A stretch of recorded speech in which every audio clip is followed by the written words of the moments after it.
Hi, and welcome to Tazama. Now, last week we were at the premiere of the much-awaited local film Veve, which was a one fine day film production and directed by one of our very own former Tazama directors, Simon Mukali. Check this out.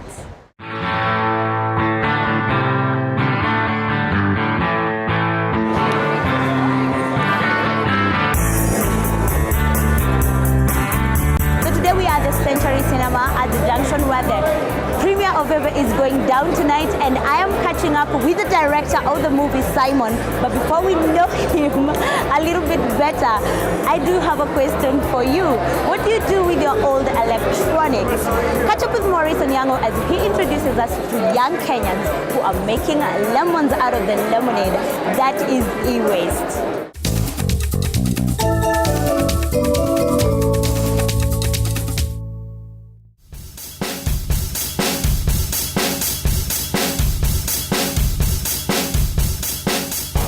Normally I keep them at home. Muzi peana kwa watu upita kwa nyumba. I usually store them in my stall, then by the end of the day I'll come to sell them later. Natupa kama simu, you throw it away, hakuna kitu unafanya nayo.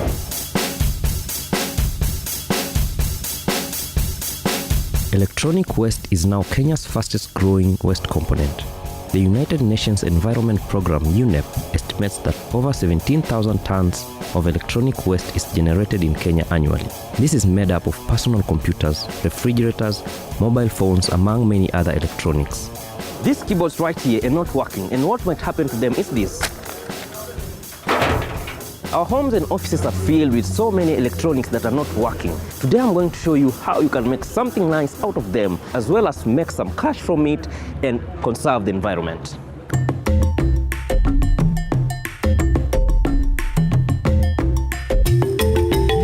Armed with keyboards that are not working for my office, I visit eLab's premises in Athi River to see if they'll turn the useless keyboards into something useful.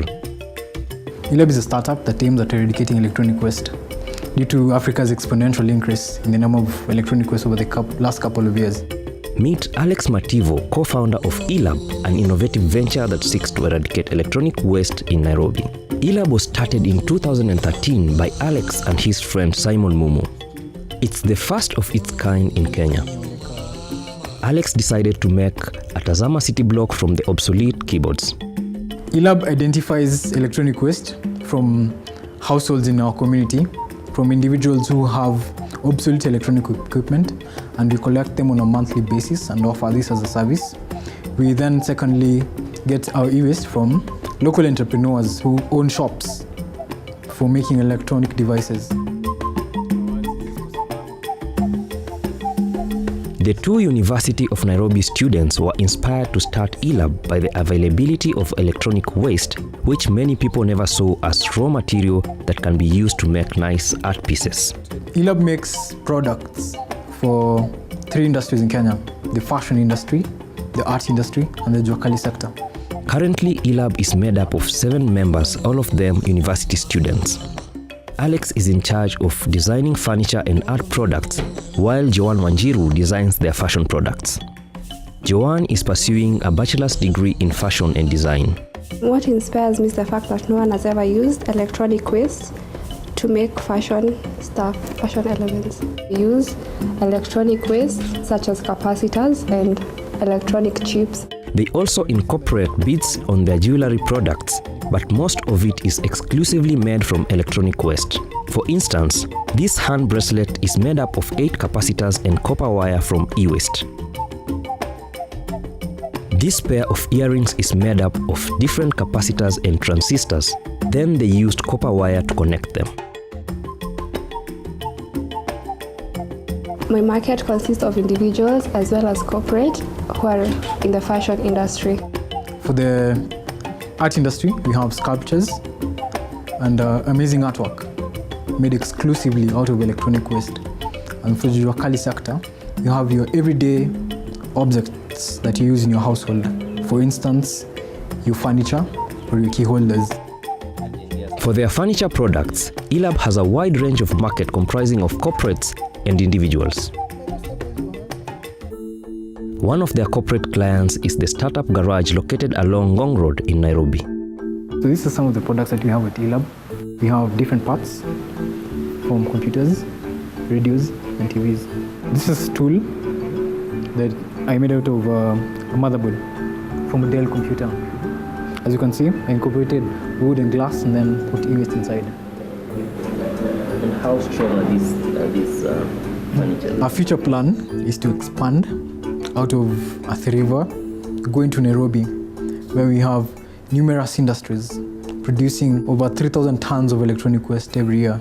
And we see ourselves as that company that will be able to absorb all this electronic waste and also create numerous employment opportunities for people in Nairobi, Kenya, and also later expand to Africa.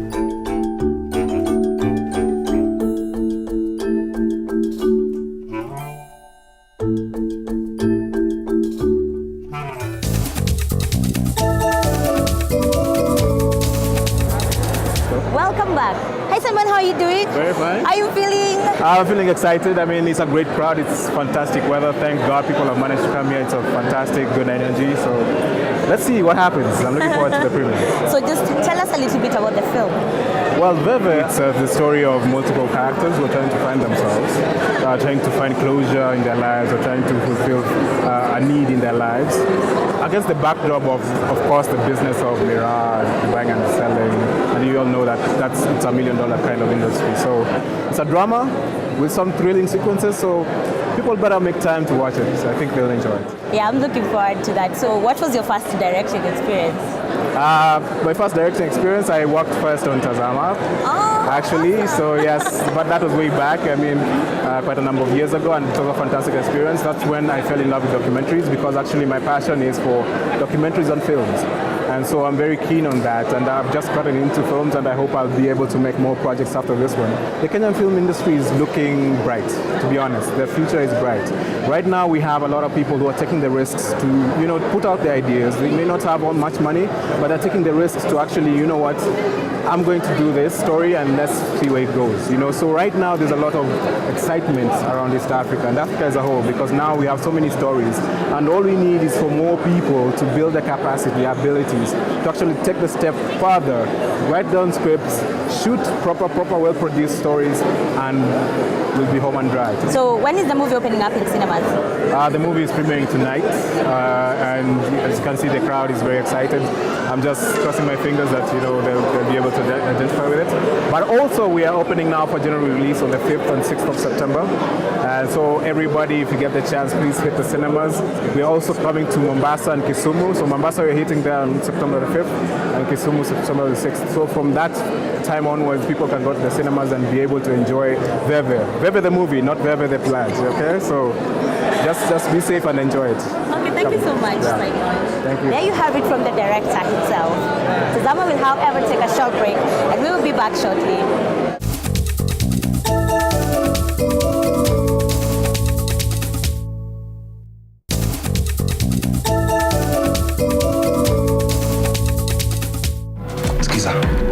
If you're walking down the right road and you're willing to keep walking, eventually you're gonna make progress.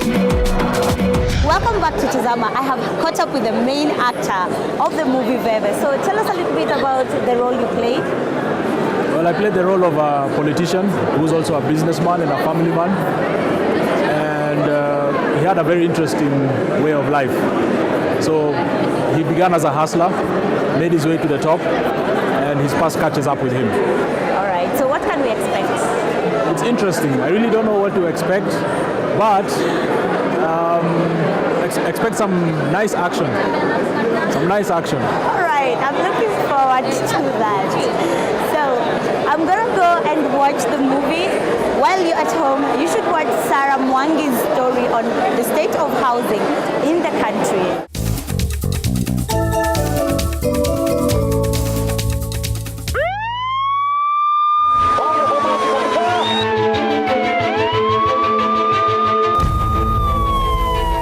Venye umeingia ukipanda hizo stairs ni giza tupu.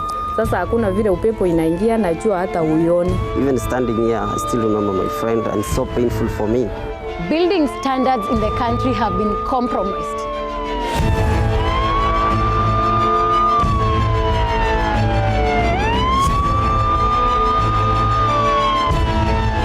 The liability does not even lie with the county. This is an excuse by City Hall. City Hall has always failed. There's no doubt about it.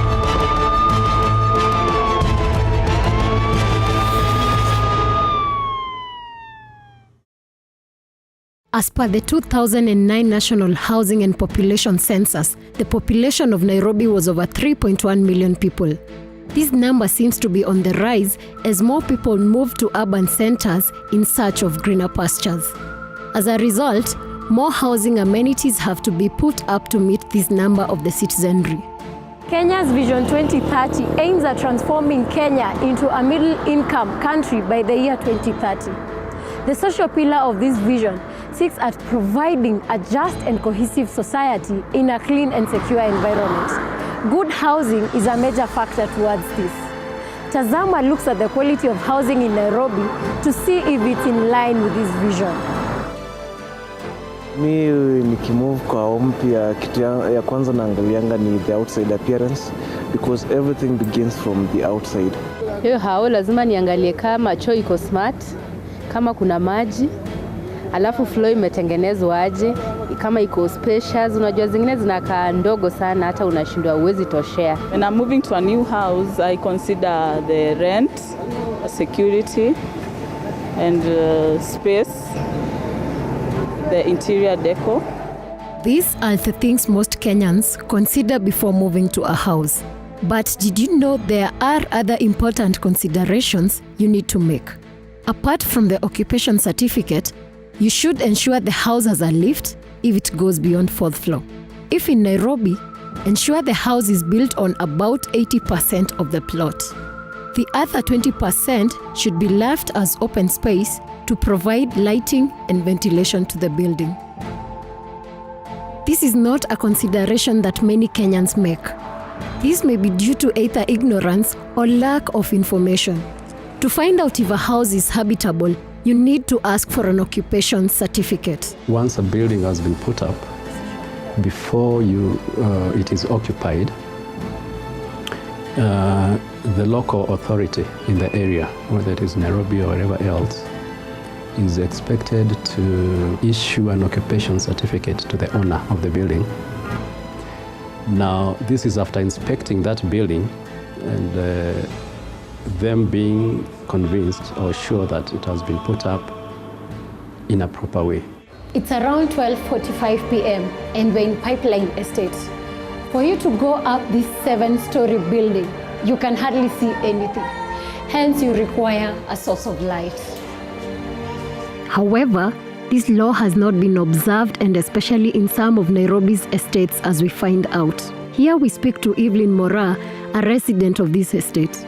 Evelyn has chosen to be a tenant here as housing is relatively cheap and affordable for her. But this comes with several challenges, as she narrates. Sasa hii nyumba ukiangalia kama sasa iko baridi, mtoto wangu anakohoa kila siku, kila wiki ni lazima ninunue madawa na pesa nazo ndio hizo hakuna.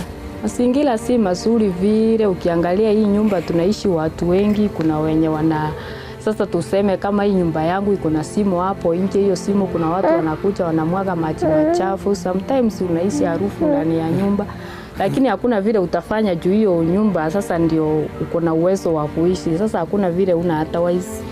Evelyn's child is below 5 years. The swamp outside her house is a breeding spot for mosquitoes.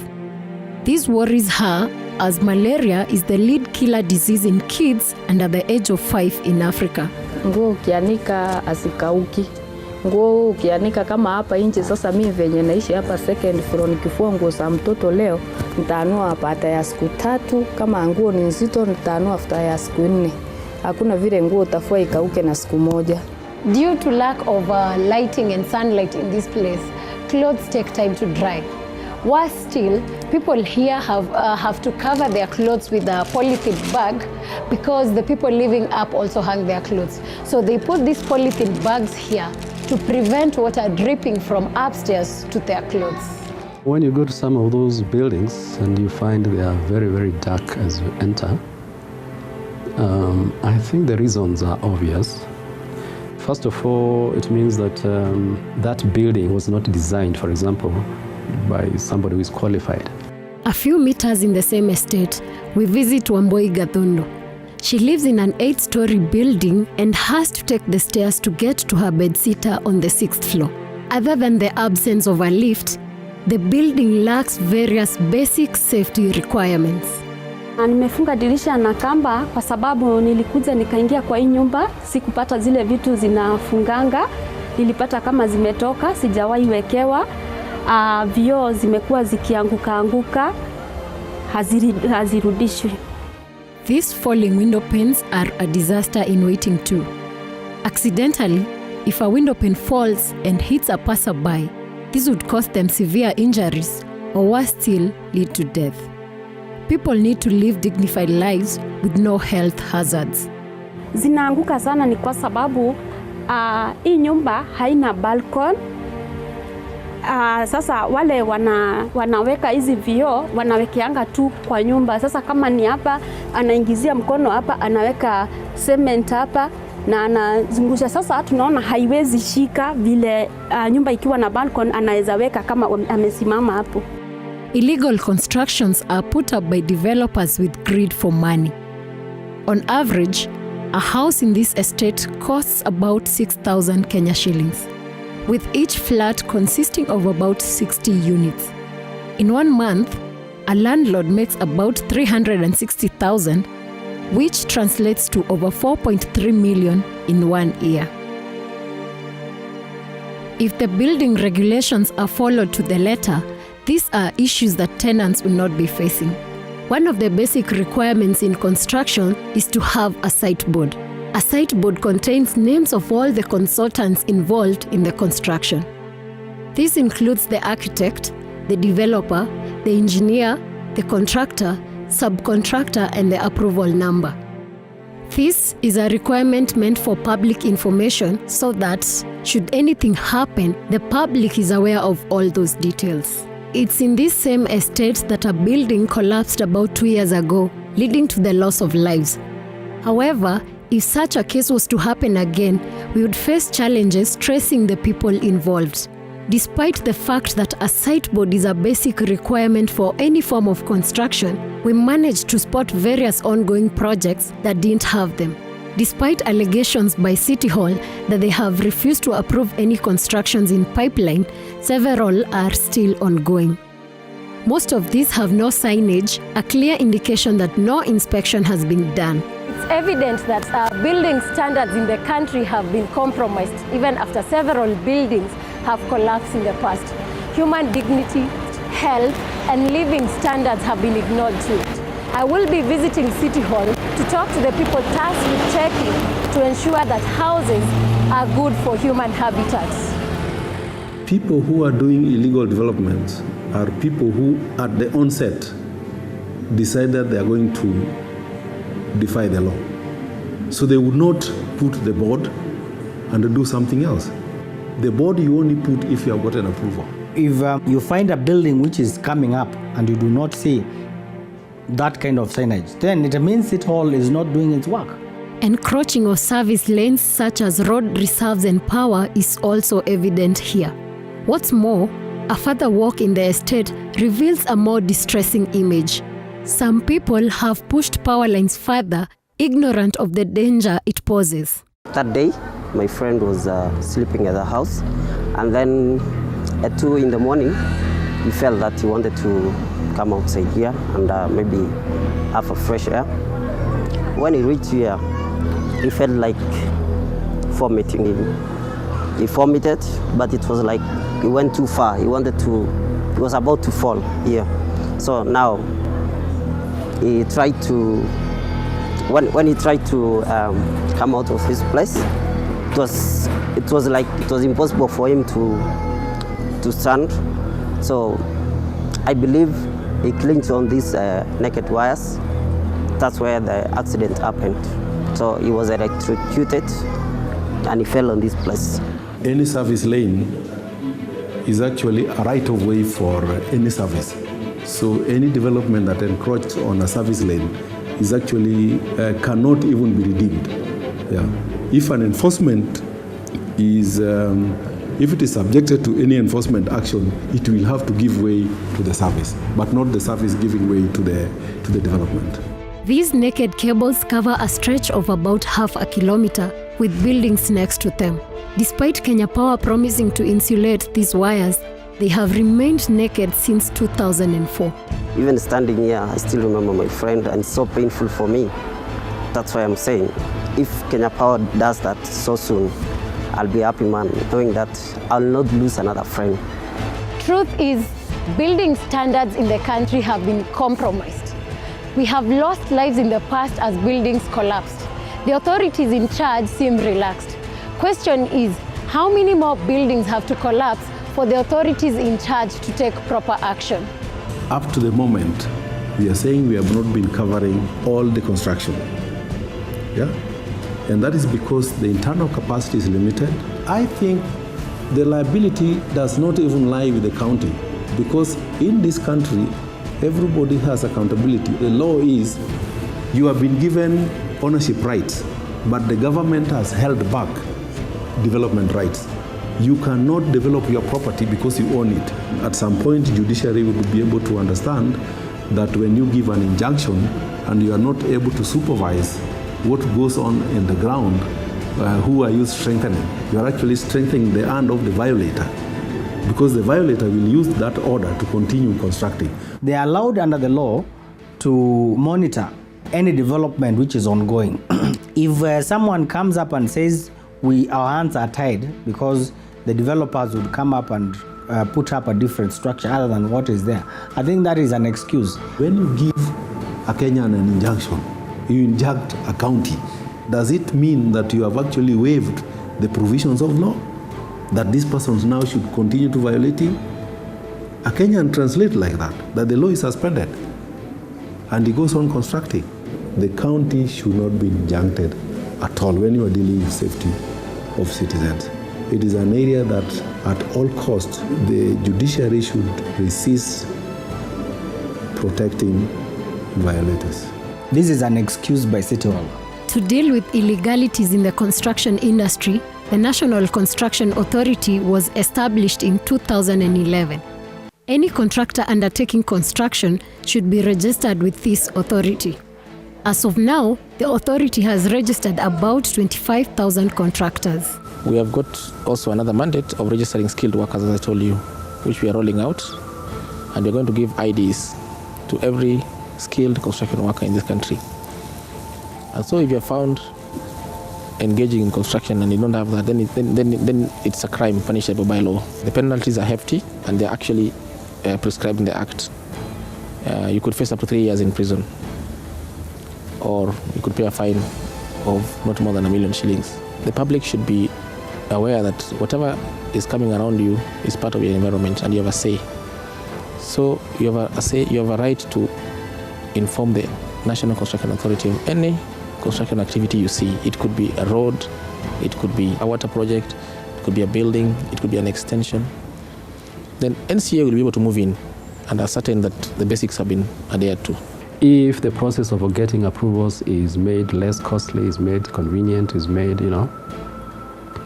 then I believe a lot of developers would not fear going to seek those approvals, and we would end up with a much better environment.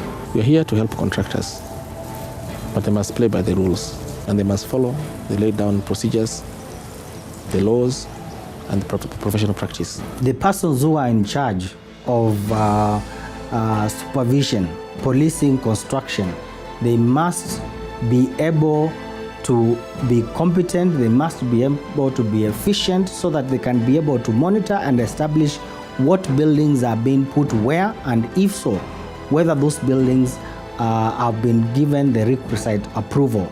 And if the approval has been given, whether the construction is as per the work plan which was approved by City Hall. Having lost lives in the past in illegal constructions, the blame game is not a solution. We can only hope that City Hall and the National Construction Authority take responsibility and restore sanity in the industry.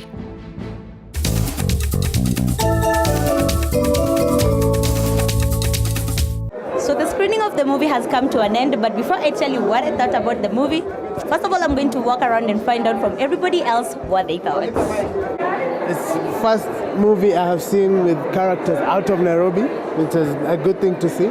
For me, the movie was very fantastic, and Veve was a masterpiece.